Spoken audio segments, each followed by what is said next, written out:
While Claire's sorting that out, the one thing I'd love some direction on is just letting us know the file name of what we're looking at letting us know which one you'd like us to have a look at. We'd emailed. It looks like some of these we still don't have access to as well. So just as a heads up, we might find that there's some we'll need to reshare, or you can screen share with us or something like that. Yeah. But just as a heads up. So we did ours a little bit differently, just to preface. We're not doing the publication, but we're going to be just we're trying a little bit more comic styled, as this is our first time ever doing this. Sure. And so I had given my class directions, like just rough sketches with ideas. Mm-hmm. The other teacher, Mr. Seamer, had said practice perfection and had them do a little bit more colors and stuff like that. So there might be some noticeable differences when you're looking at those. And really, like our kids are ready, just like they're all writing, even if it's not their presentation, trying to get feedback on it, on changes that they might make or consider. Really, we're open books, just looking for any group that you wanted to start on. I was going to have that group come up real quick here to talk. Sure. I think it might be easiest if you direct that. If you let us know who we're looking at, and then let us know which file to open on our end, just because you'll have a bit of a clearer idea about how that workflow will be easiest. Sure. So I can just here. Does it help if I screen share? Would that just be easiest? Yeah, if possible, that would be ideal for sure. Yep. Then consider it done. I'll get it open right now and then screen share it.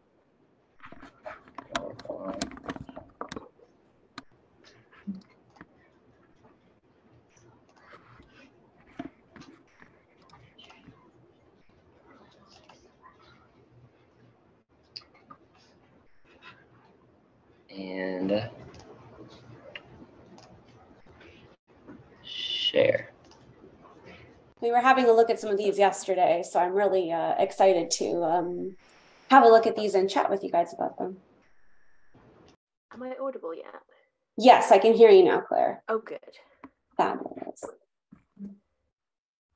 Okay, so if I recall, so these ones are, a little bit more in kind of early stages. We're looking at sketches that you're looking to fully develop into finished art. Is that correct? Oh, I think you're muted, Bridgeview. Why don't you keep your mic on so that we can be a little interactive with the students? It's tricky, isn't it? There. Sorry, I don't know why I got muted all of a sudden. Sorry. Oh, who knows?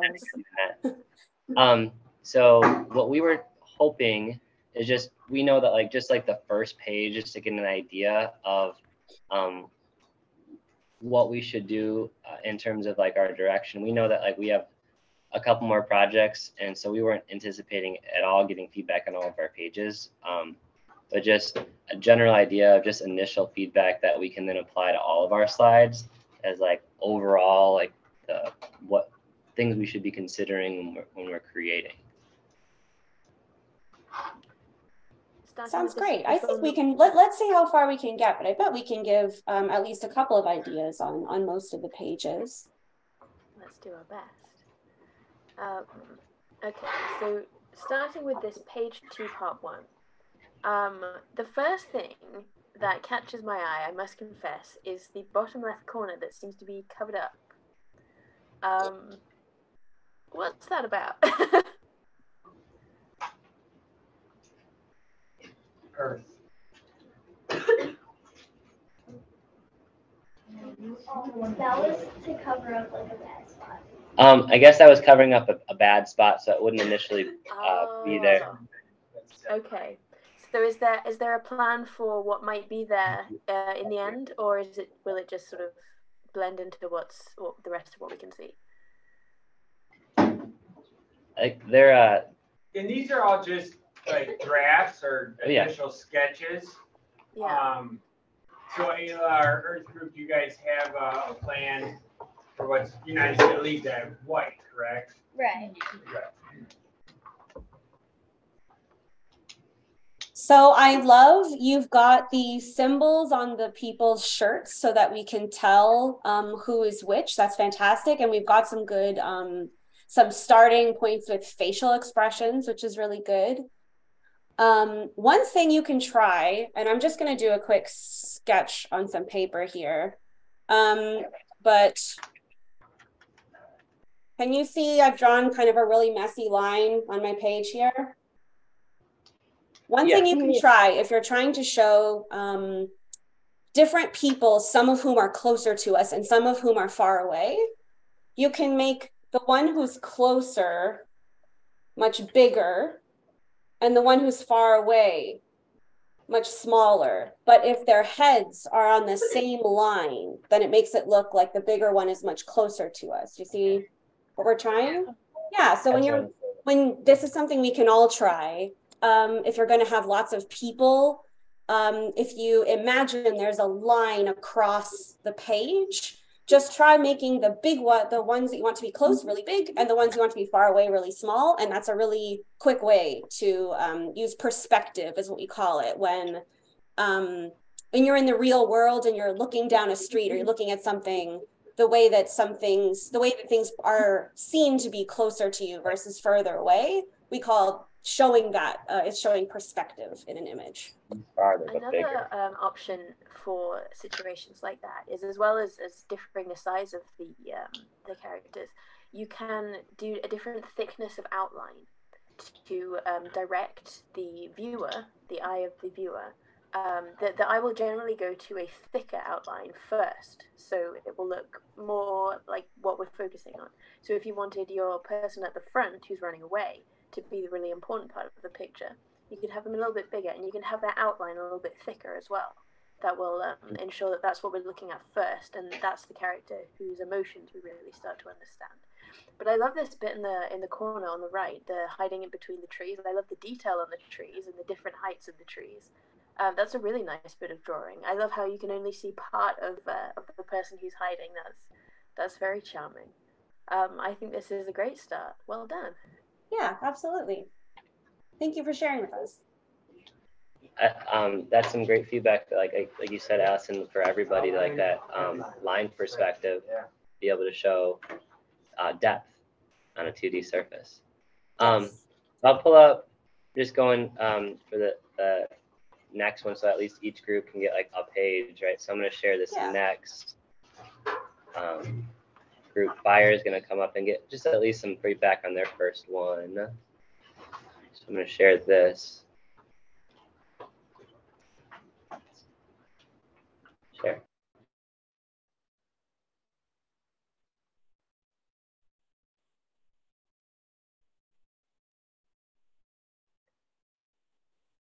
Just reading this really quickly. I really like with this one, I noticed that you're doing it in the first person, like it's Michael is talking directly to the reader instead of in the third person talking about Michael as though he's someone else. I thought that was a really effective choice you guys made with this one. That was pretty cool. Yeah, it's engaging. Now I have perhaps a little bit of negative feedback to start off with. You've done a lovely job on the panel on the right. In fact, you've done a lovely job drawing the first panel on this page. It's a very effective car. It looks dramatic. It looks like it's moving, but it does look very modern. It looks like a very later 20th century car, and the buildings are, I think, more easily mistakable for a modern skyscraper or flat block. It's not really the kind of architecture or car design that you would see in the 1940s. And you can do some very quick research on that kind of thing. You can get an idea of the kinds of shapes and the kinds of decorative options that people were using back then. Just through a couple of books, probably in the school library. Definitely you can find that online. But in this case, I think that you're slightly misdirecting the reader's feeling for the story if the objects and the backgrounds are mistakable for the modern time. So even though it is a well executed picture, and it does get across the feeling of the moment. It looks urgent, it looks dramatic, it looks exciting. Just a little tweak on that, I think, will make sure that the strengths are carried forward, but the weaknesses are smoothed away.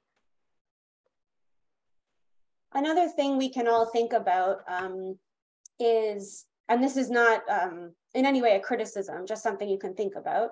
When we read from the left side to the right side. So our eye moves from the left side of the page to the right side of the page. And so when we're drawing motion or movement, it can feel more natural, especially if you're looking at the left page moving into the right page, to have movement going this way. So your car, when you're finishing your drawing, your final drawing, you could consider making the car driving the other way, because we feel like when it's moving to the right, that that's progression, that's moving forward, whereas something moving to the left feels like it's going backwards. It moves our eye away from the next thing instead of toward it. So like in the last image, we had people running away into the woods, which were on the right side of the page, because that feels a little bit more natural to how our eyes move. So that's something that you could consider when you're finishing it up. The right hand panel on this page though is very nice. Yes, got lots of levels, got lots of you got some perspective in there. The forest floor recedes into the background, very nice. The plane gets a lot of focus. It's bigger than the rest, and it's very easy to tell what is happening. Seeing the boxes dropping with the parachutes on, it's very legible, very clear. Very good job. Thank you. That's awesome feedback that everybody, left to right, I think is a cool, easy switch for a lot of people. Even like the plane could be facing a different direction too. Just going left to right, just kind of showing movement in that direction of the, kind of like a timeline almost. Yeah, although you could also with that one leave it as it is, because the other way you can show the movement is the way the shape is. So the plane is going to the left, but our eyes move toward the right to look at the composition of the panel. Yeah. Yes, exactly, the item. So the composition is also density, a much heavier density of image on the right hand side. So like Alison says, because there's free space on the left, and that kind of tells the brain and the eye that you don't need to be looking there for very long.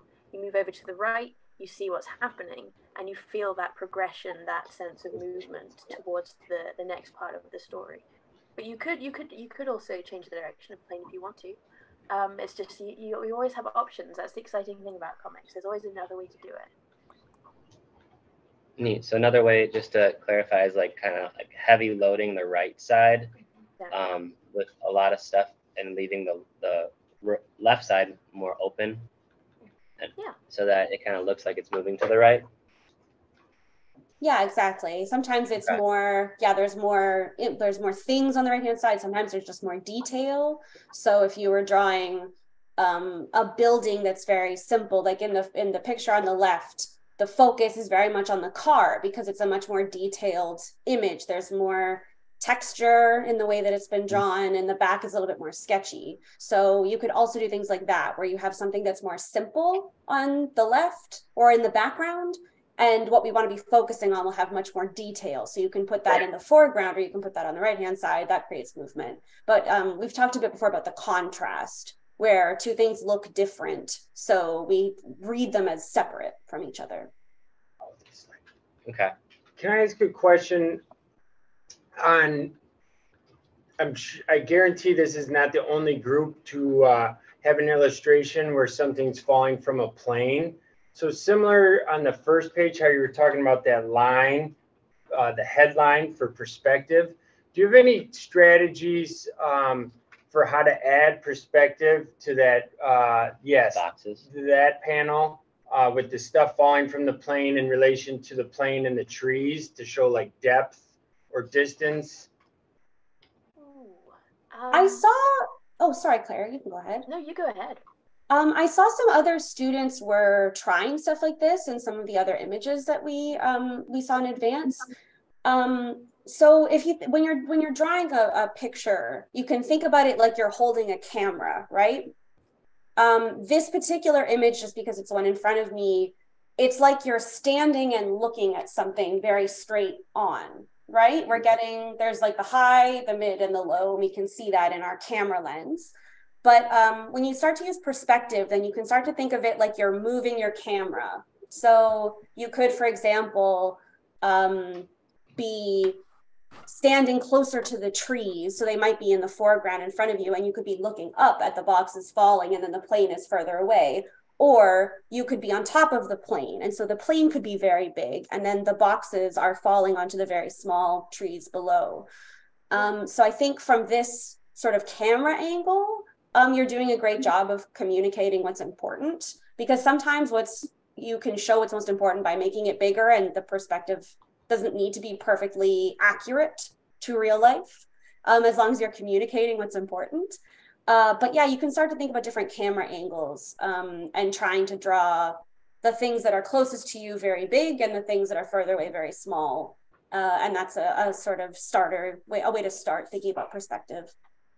And a really easy Thank way you. to get into practice on that is to actually just look, like to use things and look at how they interact. So imagine this is the plane and these are the trees. If you move them around and see how different it gets, you can just have any old thing. Like you can pick up a notebook for the trees and a pencil case for the plane. And then you can just look at them from different angles and see how they interact. And then you can just draw what you're seeing, essentially, but with the detail of what you actually want to appear. So Alison's talking about a camera. The camera is your eyes in this case. If you just move yourself around a little tableau, you can just build a small version of what you're trying to draw. And then you look at it from different angles. You can try looking at the plane up above your head and seeing just how these things look when they're interacting with each other. You can use reference as much as you like. That's completely legitimate. Yeah, thank you. We'll get some Hot Wheels cars and planes. Action figures, yeah. Let them create a 3D model. Professionals do that all the time. People who get awards for making comic books, they have toy cars and they draw toy cars. Absolutely. They draw action figures. That's exactly what the pros do. So that's a perfect approach. Neat. Cool. That's awesome.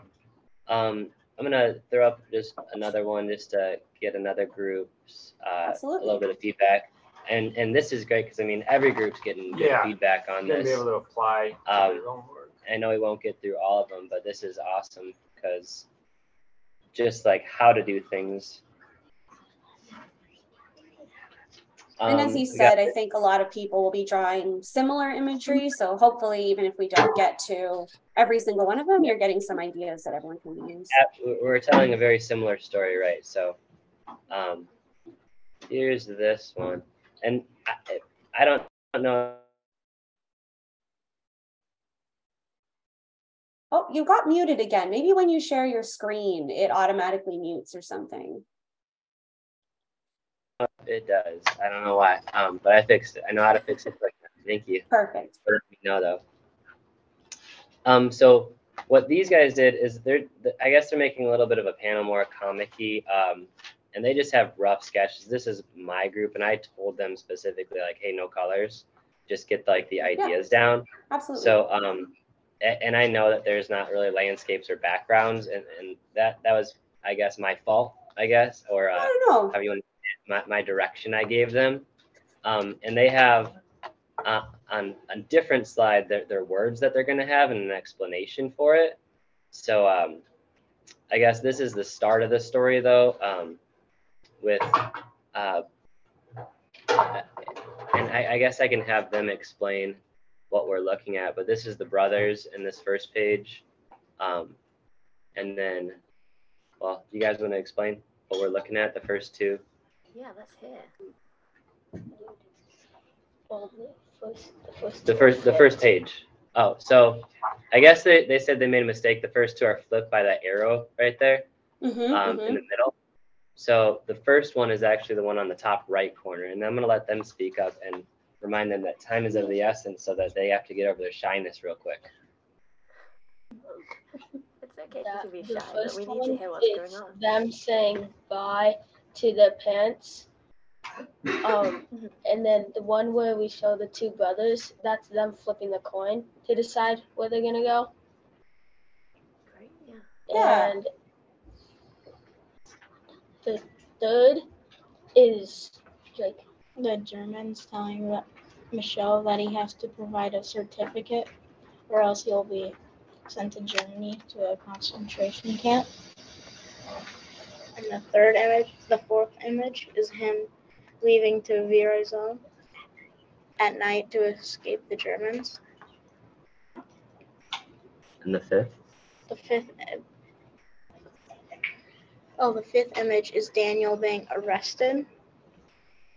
Daniel's being arrested in that fifth one. Mm-hmm. And then the sixth one is them like saying that they need to start a group, like a resistance group. The sixth one is the formation of that group because of Daniel. Mm-hmm. And the seventh one is them meeting Suzanne and Pearl telling him that there's only one mission and them getting rid of her. And so I guess great feedback would be with groups that are like deciding to go with this style, a busier picture, I guess, a busier page. What feedback would you have so that it doesn't get so busy and too distracting? Like, is there a point at which you have too much or something to consider, like, in determining what to make pictures of? I think I could tell what most of these were even before you told me, because I'm familiar with the story. I've been reading Michelle's story as well. So you've done a really good job of communicating it already, because I could tell what most of these were showing. And I really like how you have a very person focus, like you're making sure that Michelle and the characters are always in the pictures. Which is great. And I really like especially panel 4, where he feels very small. So it makes him feel very isolated and very sneaky next to all the really big buildings. And so I think you're in a good place. I think the things you can think about if you want to make sure it doesn't feel, I don't think busy is a big problem. When you put the lines between the panels, you should be okay. If you want to make sure things feel different, you could look at, say, panels 5 and 6, which you just have a lot of people standing together. When you're cleaning this up, you could think of other ways, like we were talking about, like different angles. Maybe you could zoom in on something that's important.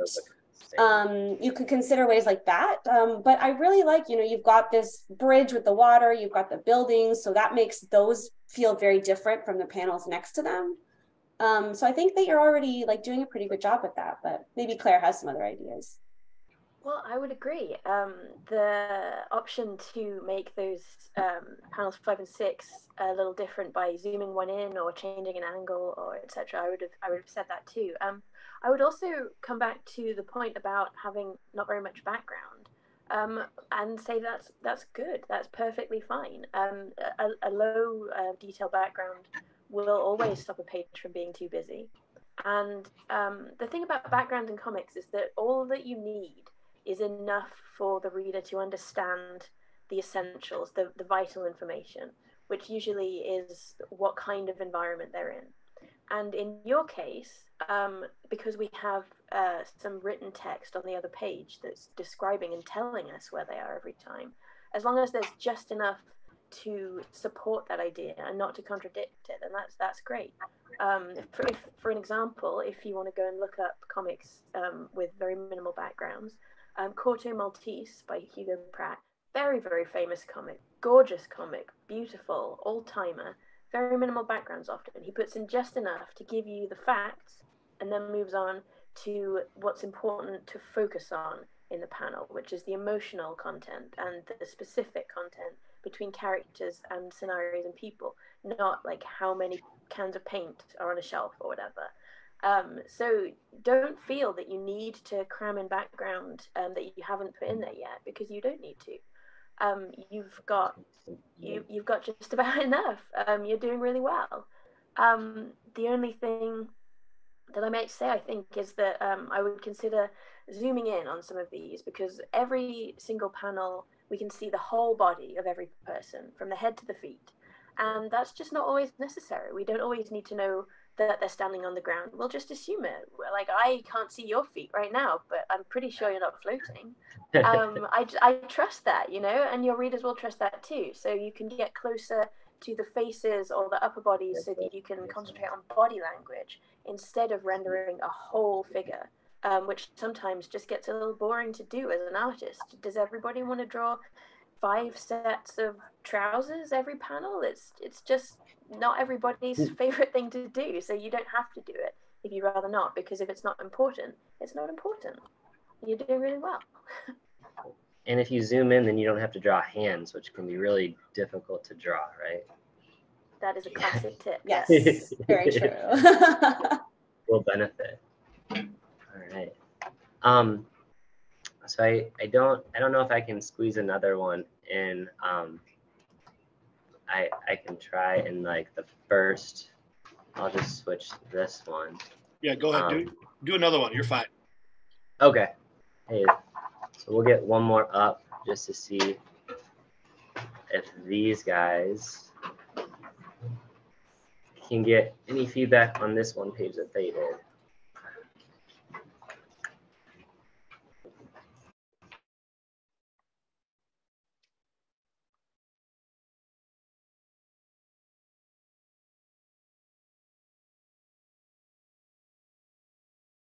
It looks like you're also doing more of a comics approach, right?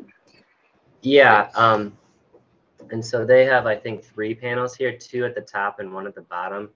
And again, per my direction, that just rough sketch, I had told them. So this is starting out with the house. Well, I'll let you guys explain. What are the 3 panels we're looking at here?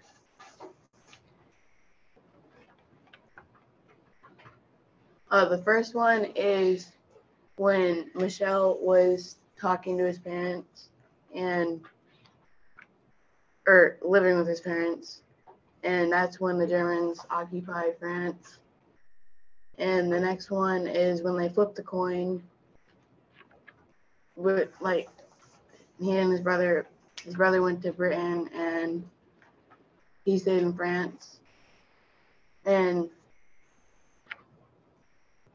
Was the third one when he was escaping in the middle of the night? And so is that a spotlight tower? Yeah, it's like kind of looking for him. Okay. Fantastic. I love the spotlight tower. I think that's really effective drawing already. It's very dramatic. It's very scary. The way that you've made that panel so tall so that we can see just how tall the tower is, very, very effective. And I also really love the second panel, the way you've split it between the 2 brothers to emphasize how they were split apart emotionally and physically. I think that's fantastic. I would, for a little bit of a challenge, do you know, like, have you based that building in the first panel on a house or building that you know that Michel was living in, or is that the kind of architecture that his town had, or is it more of just the idea of a house? just like a house. So I would say that going for a little research and making sure that you can get some real flavor of the time and the place would really help you out in establishing the feeling of not only of difference for how different Michel's life is to yours or to anyone who might be reading now, but also to make it feel really personal to him, because he's going to read this book. And if he sees that you've drawn his house in a way that's completely different to any house he might have lived in, he might feel a bit funny about that. He might feel like, well, why didn't they find out what kind of house I lived in? And you can. So if you can, why not do it? The only other comment that I have before I pass you over to Alison is that I notice the text element on the right-hand side. You've got a few red underlines from autocorrect. I think that's probably just because these are French words, but you don't have Michel's name capitalized, which you want to watch for when you do your final version. It's very important to copy edit a comic as well as making sure the drawings are perfect.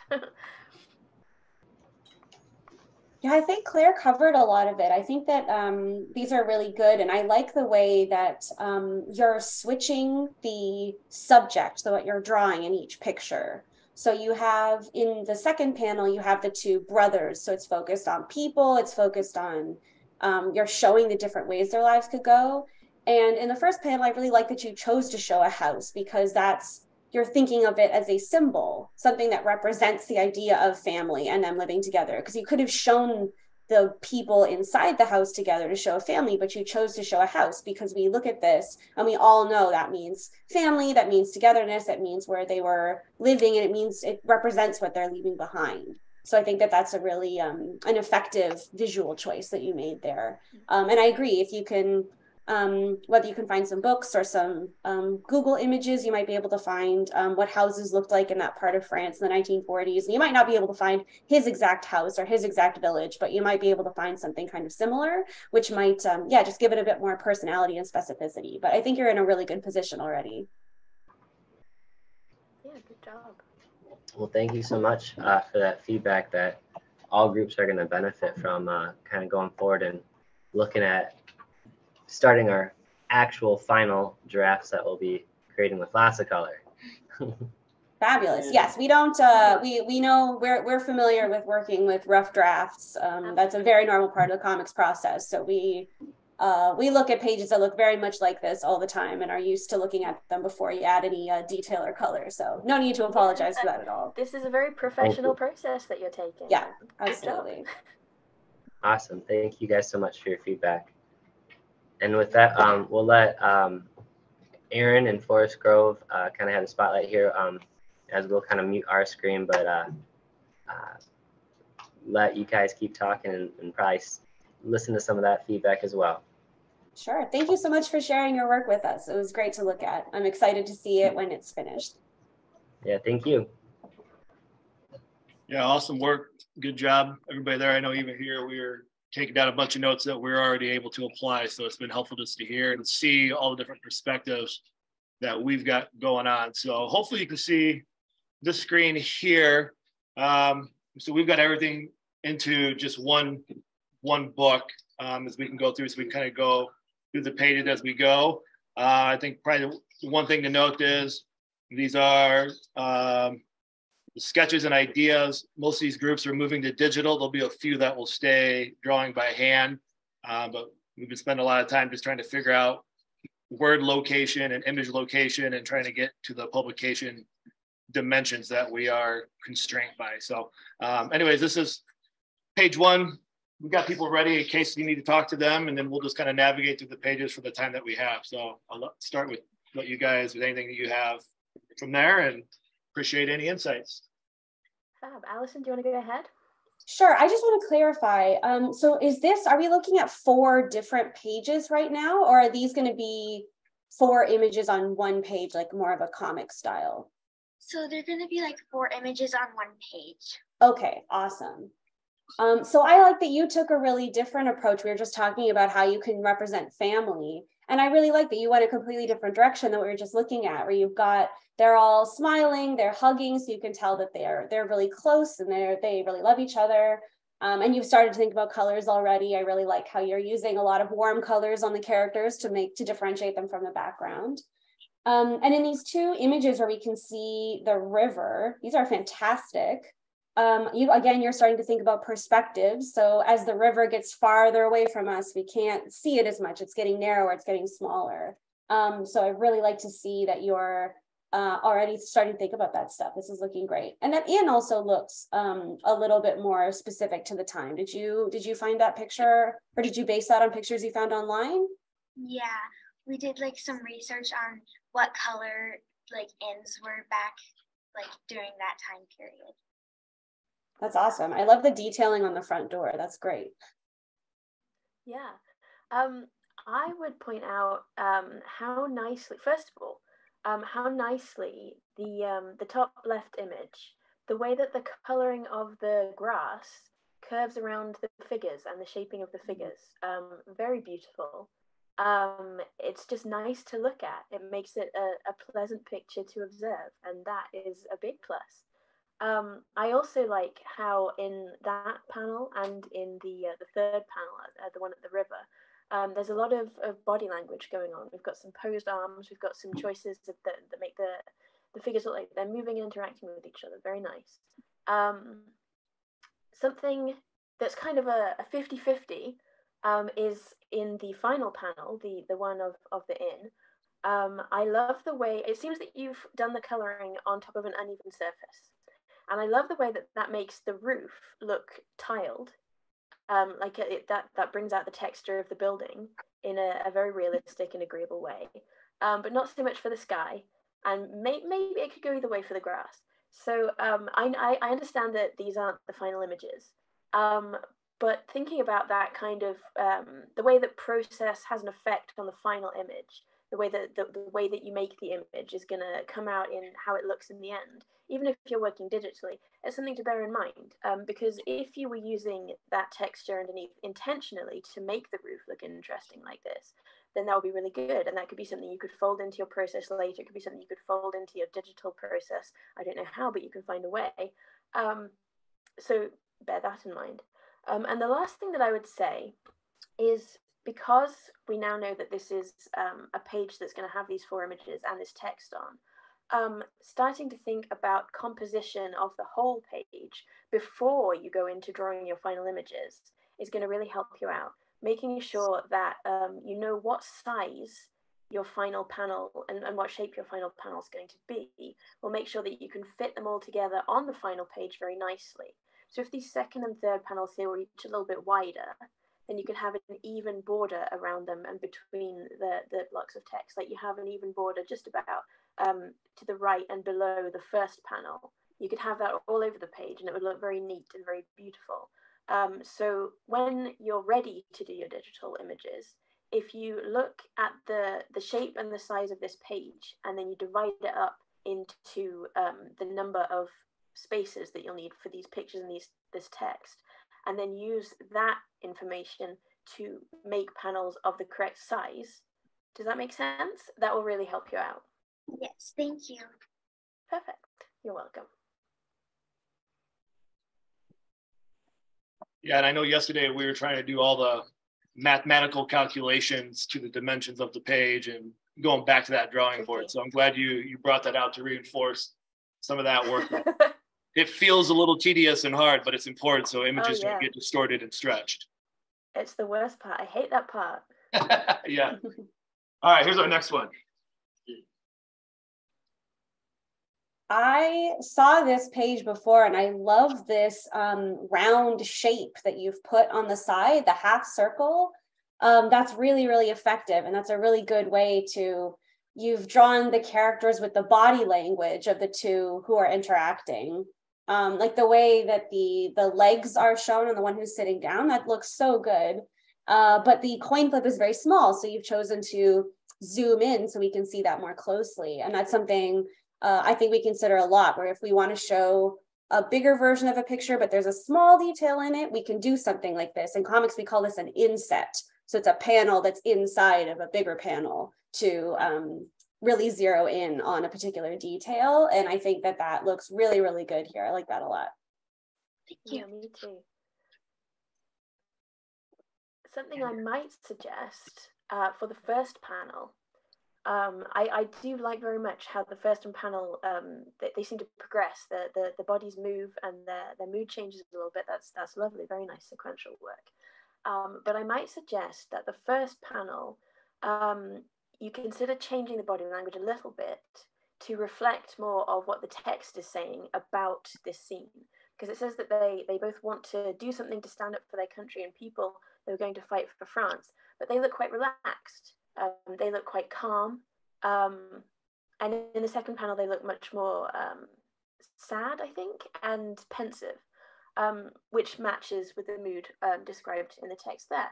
So if you had them look a little bit more determined or a little bit more, I don't know, excited or angry or just tough in some way. I mean, how would you stand if you just decided that you were going to go to war?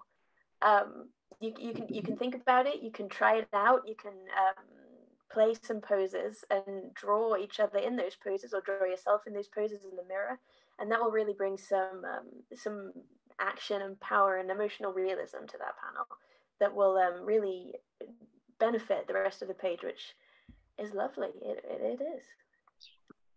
I think Claire started to get onto something that I do personally. When I'm working with artists who have people in a panel, but their body language isn't quite right, or the angle doesn't look quite right, I will take pictures of myself. Or sometimes I work in a studio with other artists and I will make them pose and I'll take a picture of that so that we can copy it in the final image.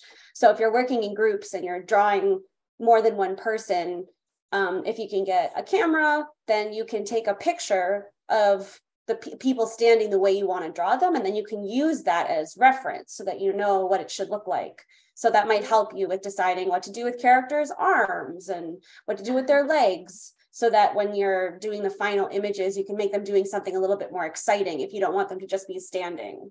Sometimes just standing is okay. It depends on the context, but that might help you out. Of, you know, you've got a whole class of people you can work with and take pictures of. So you can consider that if you want to make your poses more exciting. Sorry, pardon me? Even if you can't find a camera, maybe maybe someone can just hold a pose for 2 or 3 minutes, and that'll be enough to just sketch out the general shape, because you don't need to copy everything exactly. Just want to get the gist of the idea. You can try a few different poses, keep going. It'll be fun, honestly. It will feel very silly, but when you get used to it, it'll be great. And it is really good practice, because as Alison says, the pros do this all the time. All the time. I'm always, the reason that when I make comics, all of my characters have quite short fingers is because I have quite short fingers, and I always look at my hands when I need to draw hands. So honestly, people do this all the time. Thank you.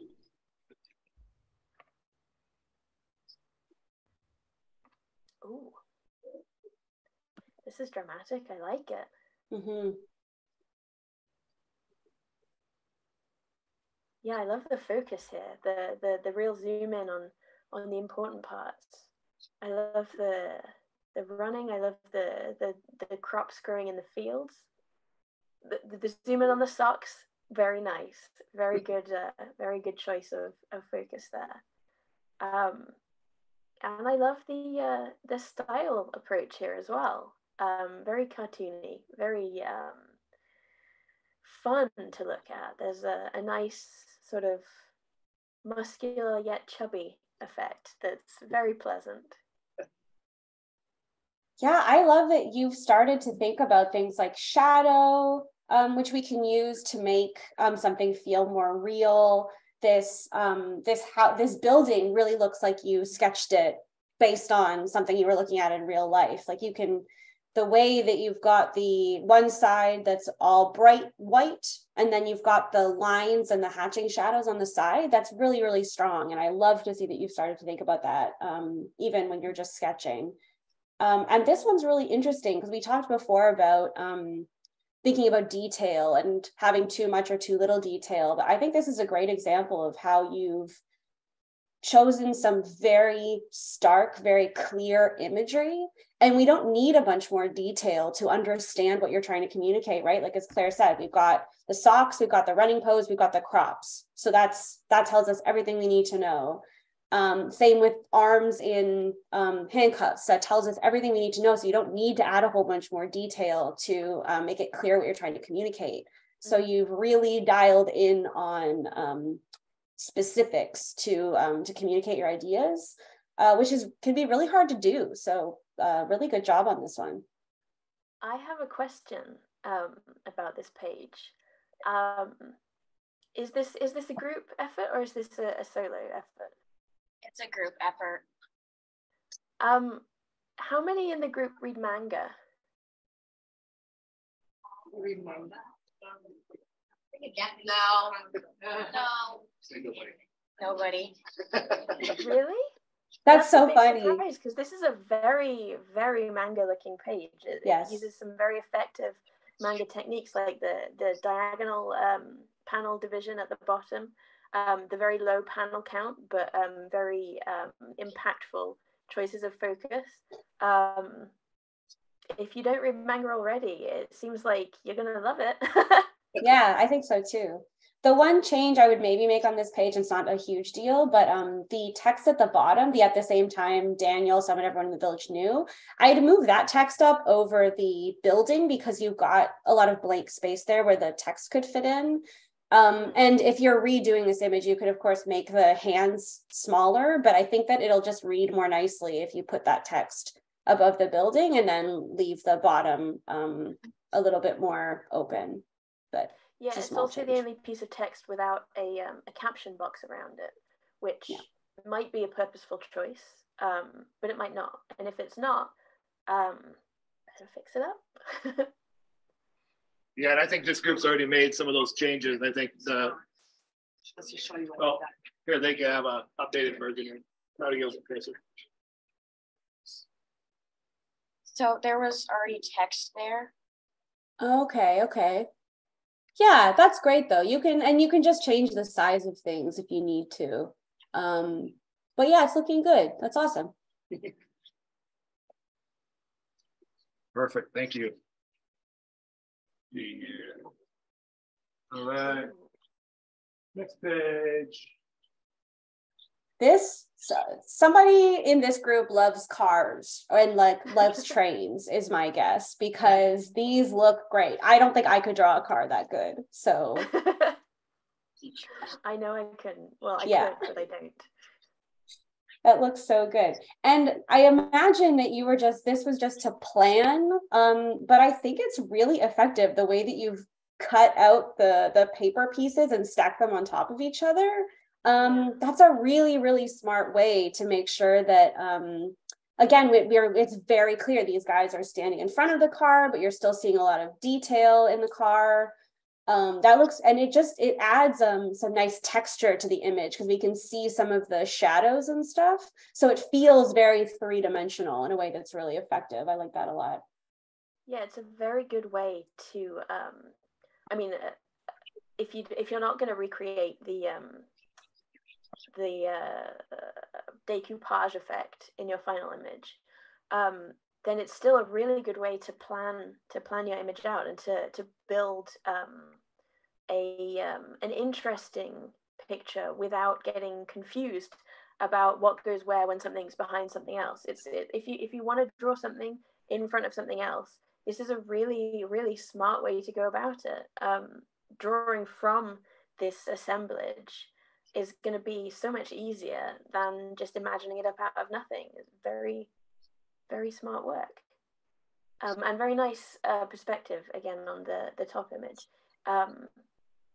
I think probably you've been making very good use of reference, like Alison says. Yeah, I like the way that the train is curving around towards us. That's very dynamic.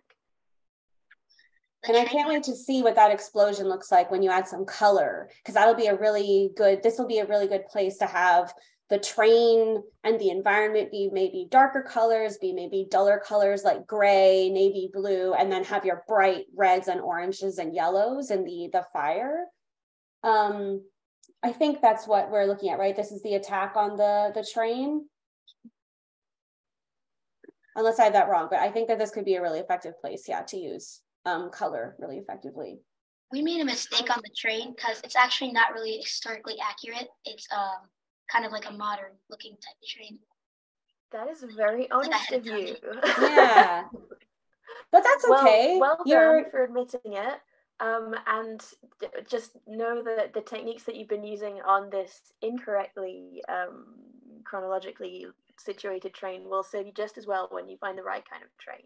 I also would bring us back to something that Alison said earlier about drawing action in panels from left to right. This is a really good example of drawing the train facing the other direction, because the train has been stopped. It's been disrupted. Its intention has been stopped. So drawing its direction in backwards, technically, to what we would expect is a very effective way of letting the reader subconsciously understand that this train will not be going any further. That I don't know whether that was a purposeful choice, but it's a very effective choice that from now on you can make purposefully if you want to. Thank you. You're welcome. Ooh. Oh, this one's ambitious. Yeah, that's some good depth. I love the background informing us of things going on in the background. That's a very poetic choice. instead of putting all of the falling supplies in panels of their own, putting them in the background and having panels over the top is very creative, very very professional choice. This is the kind of thing that really makes people famous. So well done you. Yeah, I think this one's looking amazing. What I would maybe suggest again when you're finalizing and thinking about color is making sure that your panels are where you have text and images are separated from that background, because you kind of want the background image to be one thing, one area, and the other ones to we would say come forward a little bit or to be separated. So I think you've done a really good job of everything in the background. You're using a lot of gray and purple, a bit of blue. So then I would try to use different colors in the other panels that you're spotlighting. So I think the first one looks really good. If you're using the brown and the white really separates it out. And again, you've got this nice perspective where you've got the back wall and then the sides coming out this way. That's really good. But this panel with the person laughing, is that Suzanne, probably the spy, I'm guessing. I might make that panel, the background, red, or make it orange so that it will feel separated from the purple and blue you're using behind it. But then again, if you can, try to keep those, if the purple and the blue on the people's clothing in the last panel is important, maybe just try to use a different tone so it's different from the one you use on the background. But as I say, that's like pretty nitpicky, and already the layout of this looks really, really good, and you've done a really good job. Yeah, I agree. I think that the advice about changing the color of the background of the second panel with Suzanne the Spy is very solid advice. Not only to make it stand out from the background, but also to make the mood, the atmosphere of that panel very particular and very emotive. You could use a red to show that she's dangerous. You could also use like a bright yellow, which also, if you look at poisonous animals, the colors that they are often have an uneasy effect when they're used. So a bright yellow would contrast very well with the purple, and it would also make her seem a little bit suspicious. You could use a green, again, that would contrast with the purple, and it might make her look a little nauseous, like the idea of her is somehow it's not quite right. Yeah, but very good so far as well. Yeah, really well done. Thank you. Yeah. We've got a lot going on here. Okay, before we start, can you explain to me the red arrows? Are they a part of the image, or are they just left over from something else? So the red arrows, when we drew it, we actually drew the guy shooting her first, and so we had to like flip them around and we glued them. But just to remember that we drew the arrows, so that's why they're in there, but they won't be in there for the final products. Okay, I see. Okay, yes, I like very much that sequential strip across the top. Yeah. A real comic strip approach to begin this page. I think that's very nice.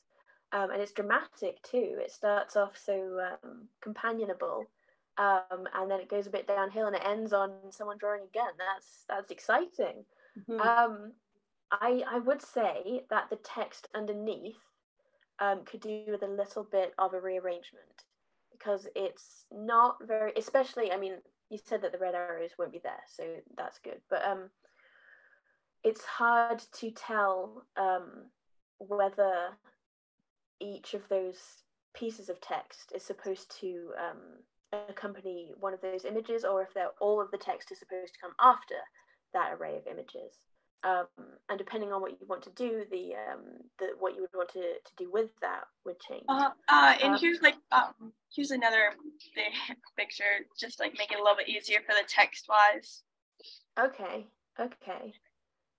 So the reader would read the strip across the top, and then the big bit of text, and then the other strip, and then the final bit of text.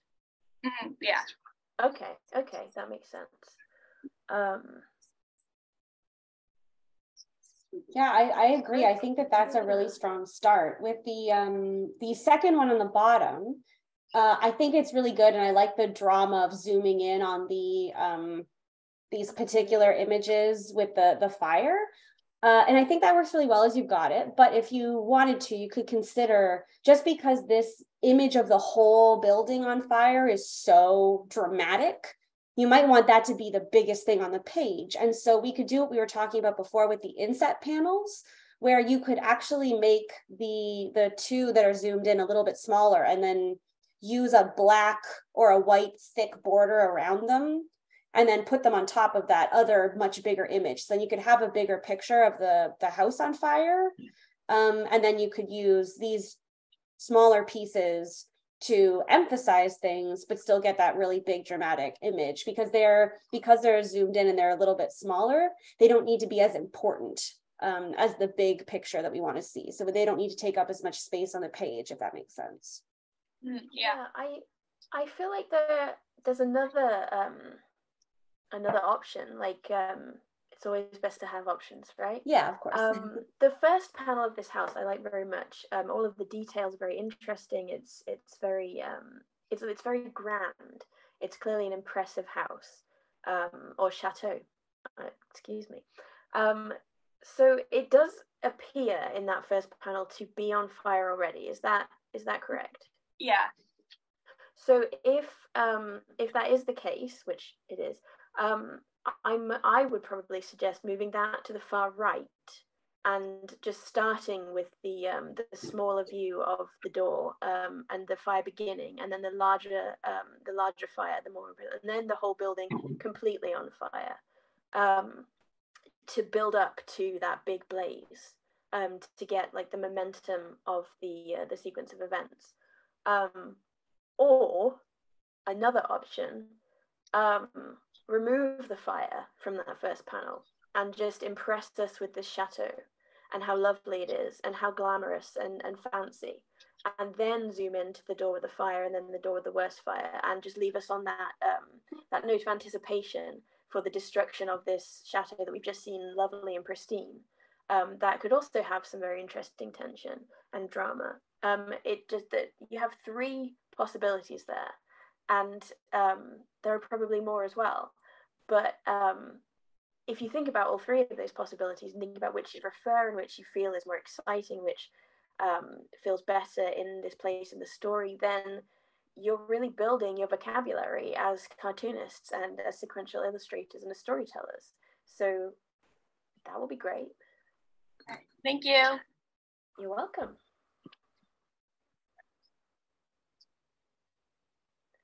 Wow. We've got some nice zoom ins on this one, and some very interesting approach to text. Yes, I love that.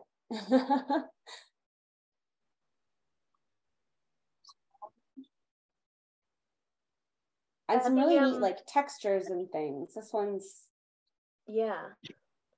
Are the little bits of color the intended palette for each panel? Yeah. That's very great. Professional. Impressive. Yeah, I love what you're doing with the composition here. It's very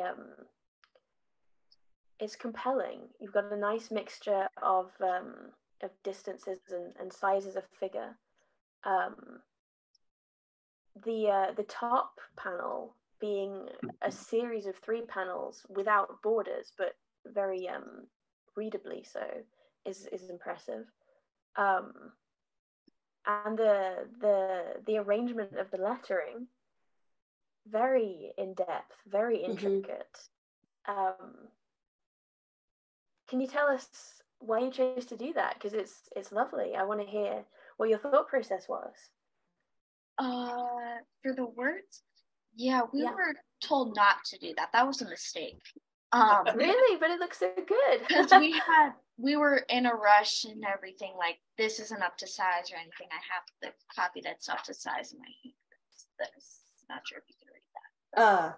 Well, I think there are certain restrictions you have because of what the printer needs you to do. So that might be why you can't do that. But for a comic you were making in a different context, it would be a very cool decision. I do like that a lot. Yeah, we found out that our font size has to be 15 after we did this. So it's forced us to kind of rethink some placement because our original print was not 15 and it wasn't consistent throughout the pages. So we've had to kind of restructure some things. Yeah, we had to cut up our text and then taped it on there in a hurry because we had a deadline to meet. Yep, that's we as professionals are very familiar with that as well.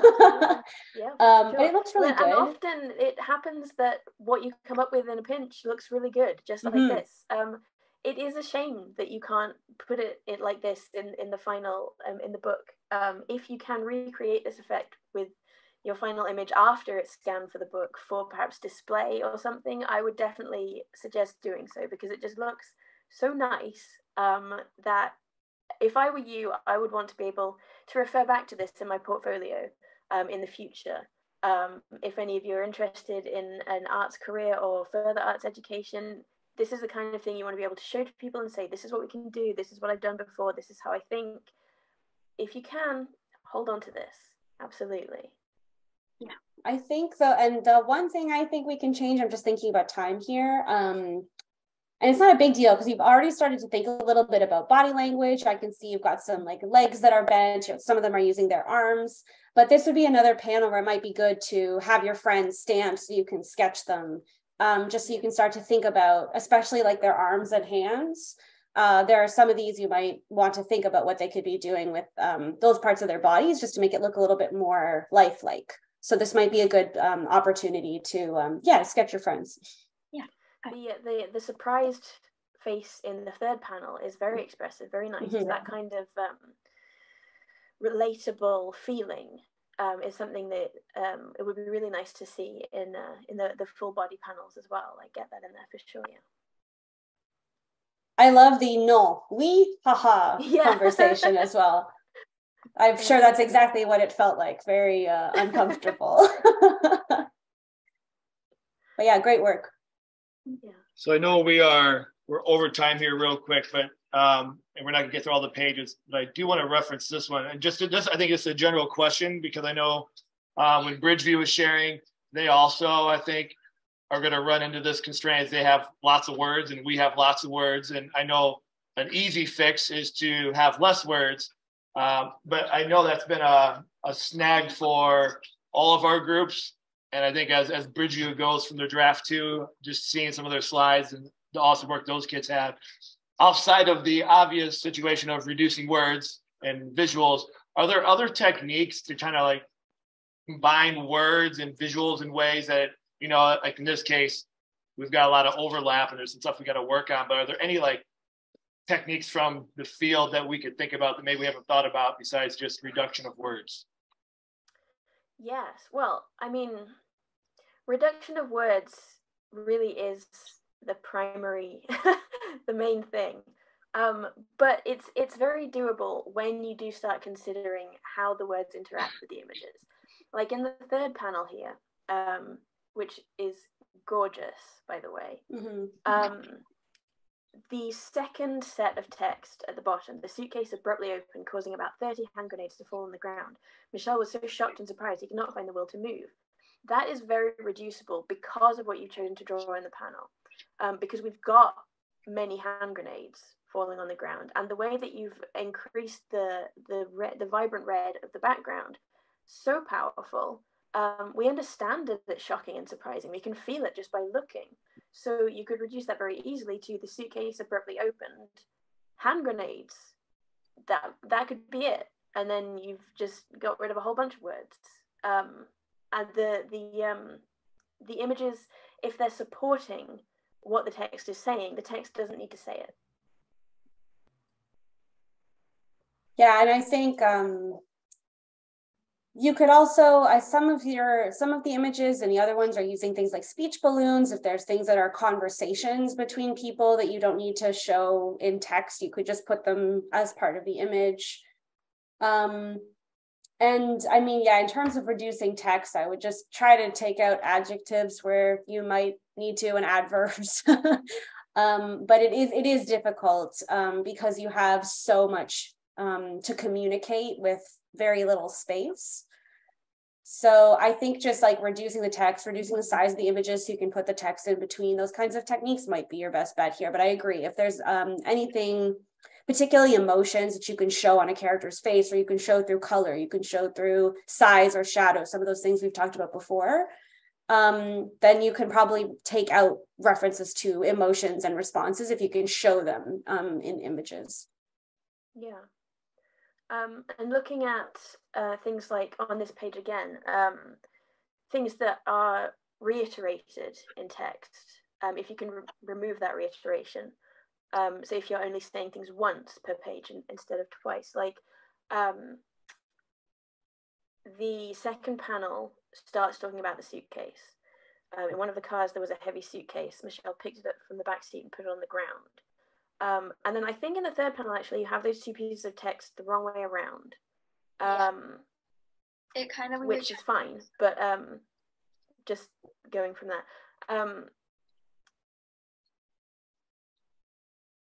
Then you have,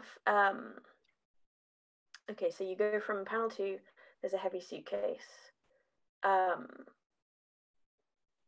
Then you don't really need to say he picked it up from the back seat and put it on the ground, because that doesn't matter.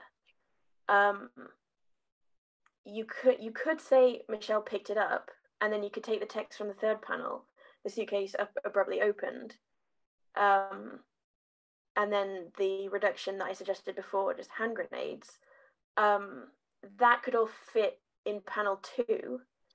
In one of the cars at the bottom there, in one of the cars there was a heavy suitcase.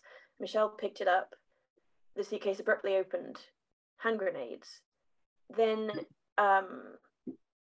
you don't need that second block of text in panel 3 at all. And you can probably move or just reduce that first block of text in panel 3. The grenades did not blow up. Luck was definitely on his side. You don't necessarily need to say that he felt his breath settle down. You can keep it if you want to, if you think that's important emotional information. And because you've already taken out a bunch of stuff there because of reducing the reiteration. Does that make sense? Is there any more detail we can give you on that? Like, is that helping? Yeah, and we started to do that yesterday. We just kind of ran out of time. Super. Awesome. Thank you. All right, well, I want to be respectful of time. This has been super helpful for all of us listening in, both here and at Bridgeview as we get back to the drawing board. I know not every group got explicit feedback, but I know we're already over 10 minutes of our time here with you. So I appreciate you guys sticking on here a little bit longer to answer some of that. And like both groups we know we have a good direction where to go through. Your insights have proved to be invaluable as always, as we all move forward in our work, and it gives us some direction based on some things maybe we didn't think about before, but they're adjustments that are easily done. So we really appreciate you taking time to look through this work, give everybody feedback, the students feedback. And I think we're all really excited now to kind of move into this final phase to see what magic all these kids can conjure up here for Michelle's story. Yeah, for sure. Fantastic. I'm excited to see it. If anyone is like really stuck, if anyone we didn't get to really has a problem that they don't know how to fix, then Aaron, if you want to middleman that to us, then we will do our best. Because if anyone's really struggling, it would be a shame not to help out if we can. Yeah, happy to answer questions. Yeah, that's great. Yeah, so I'll definitely coordinate with everybody. And I know we've got another class that wasn't able to join today too in another school. So I'll make sure she's aware of that support as well. Fantastic. All right. Well, we can't thank you enough for your time. We appreciate really all this. It's going to help us lead to a better product. And in the end, hopefully make Michelle really, really proud when he gets to see the work for the first time. So that's our end goal. And we can't get there without your help. So thank you so much for that. Thank you. And good luck with your projects. Everything's looking amazing so far. I can't wait to see it finished. Yeah. Thank you. Thank you. Thank you.